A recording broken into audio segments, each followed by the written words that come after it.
What's up? My name is Bagel, and this is part one of how to chart for Clone Hero. The first two programs you're gonna need are gonna be MoonScraper and Audacity. I have them pulled up here, and I'll put links in the description for this.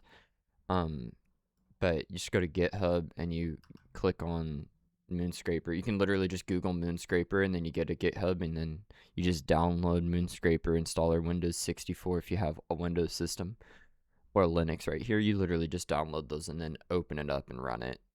Super easy to do. And then this is Audacity. You'll just download the same way. Click on Windows 32 and 64-bit, so you can just click on it and download it. Since I already have them downloaded, I'm not going to worry about downloading them. Um, and the third thing you're going to need is a way to get audios. And this is where it gets kind of tricky because honestly, I'm lucky enough to where a lot of the artists that I listen to and chart, I am able to get the audios directly from them and I just download it.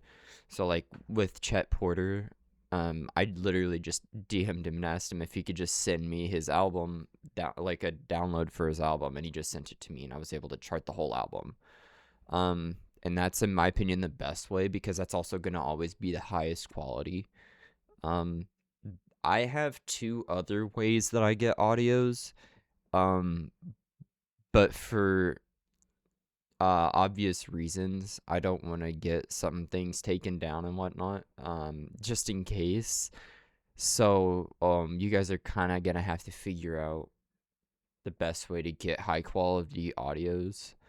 Um, but as long as it's a high quality audio, that's all that really matters. So I'm gonna kind of skip the how to get audios yeah. Uh, but once you get your audios, you can minimize this. Once you get your audio, the first thing you're gonna want to do is open Audacity, and you're gonna want to drag the audio.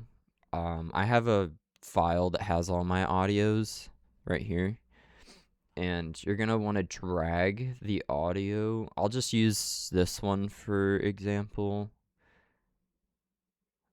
It's called All Well by Hyundai's, and you're gonna want to generate and then silence right here, and you're gonna want to click generate and then make this 2 right here.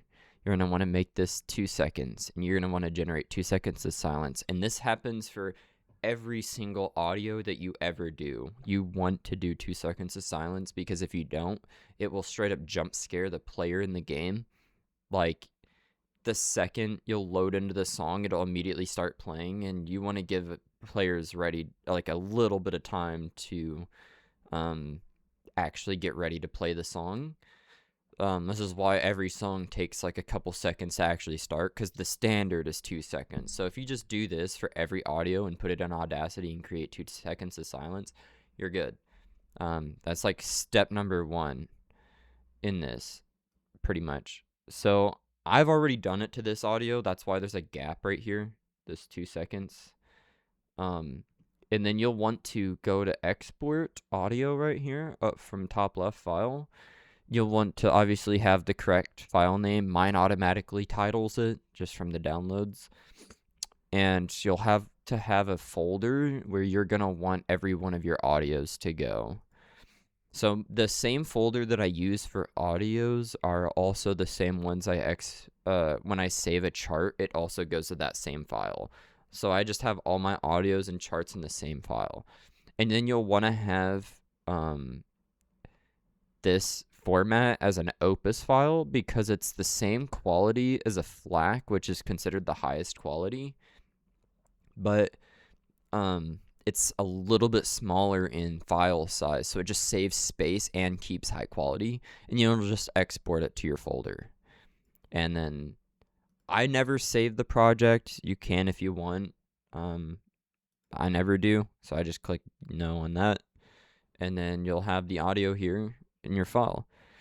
And then you'll want to open up MoonScraper, and this is what base MoonScraper looks like when you do nothing.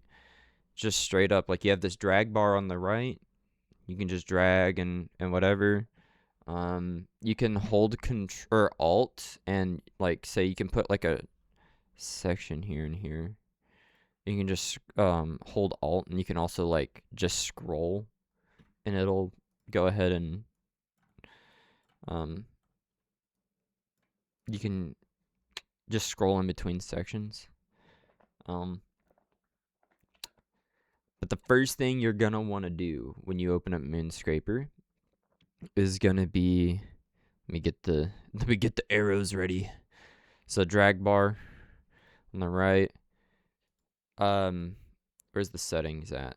You're gonna want to go to options and settings up top, and you're gonna want to probably copy these. These are settings that I've always used. I use sustain gap enabled time based instead of step based, and then I do an 80 millisecond gap. That just creates a gap like this, like between the notes right here.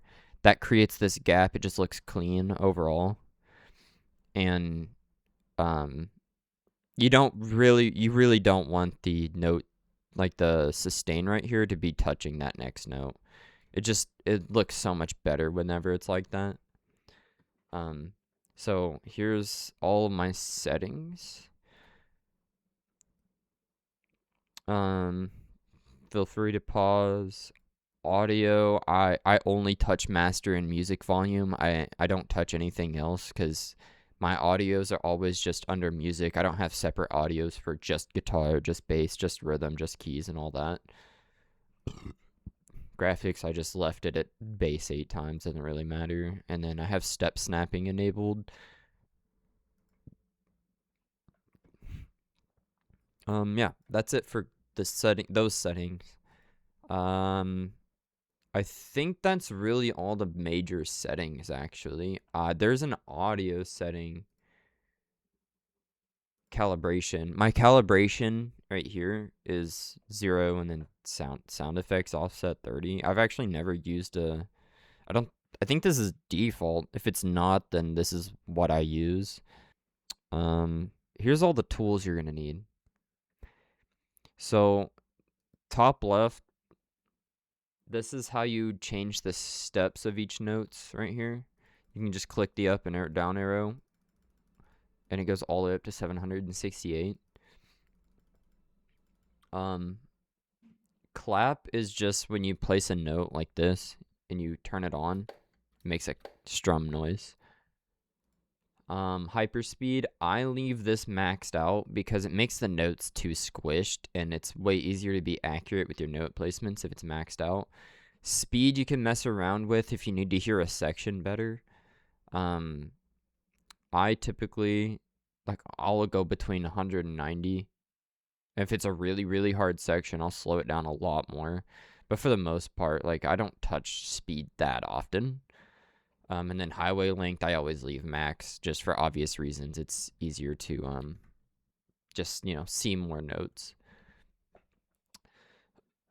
So that's the top left settings. And you can also click this arrow. This just tells you just kind of like what is in your chart, like how many notes there are, how many star power sections there are.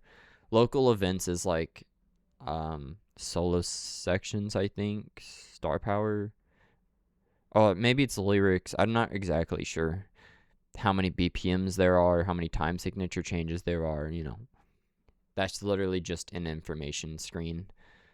I don't really use that often, except for counting star power amounts that I have on my chart. And then you're going to have this right here, tools. The tools you have a mouse, which allows you to left click and right click on notes and stuff. You have the eraser, just deletes notes. You have the note button right here. This little green note allows the note type right here. You can change between open note. The purple circle is an open note right here. And then you have this one, which allows you to place any of the notes. You have star power, which goes on the left side. And that's just, you place it and you right click, hold, and you can drag it around, or you can just place it and hold left click and drag it, either way. Yeah. Uh, Also, how I'm deleting it, I just double click both left and right click together, and that deletes notes. You have this little like kind of time looking thing. That's how you change your BPMs. So if you just put a BPM marker down, these can go anywhere. You can put as many as you want, or as many as you need. But yeah, you literally just place it down, and then you can just sit here and hit up and down on the arrow, or you can manually type in the BPM of the song. This is important for the tempo mapping. Then you have the time signatures. I'm just going to get rid of that. You have the time signatures, which they only can go on beat 1 of every measure, which is these big white lines. These big white lines indicate beat 1. And then you have beat 2, beat 3, and then beat 4, and then 1, it cycles. Then 2, 3, 4, 1. So like you can save like this, right? But if you do accidentally say this, then you can't. It'll tell you there's an issue because it's not on beat 1. Then you have these lines right here. That's to indicate sections. So when you're charting a song, you're gonna want to section songs based on when it changes. So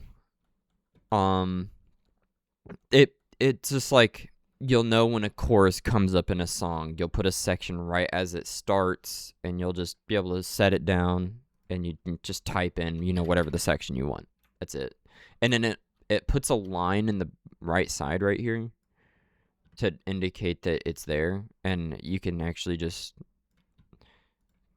like go through this whole song and label them, and it'll just show up on the right so you know what each section is.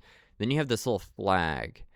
This little flag, when you place it, allows you to do phrase start and phrase end. That's used for lyrics. And then you have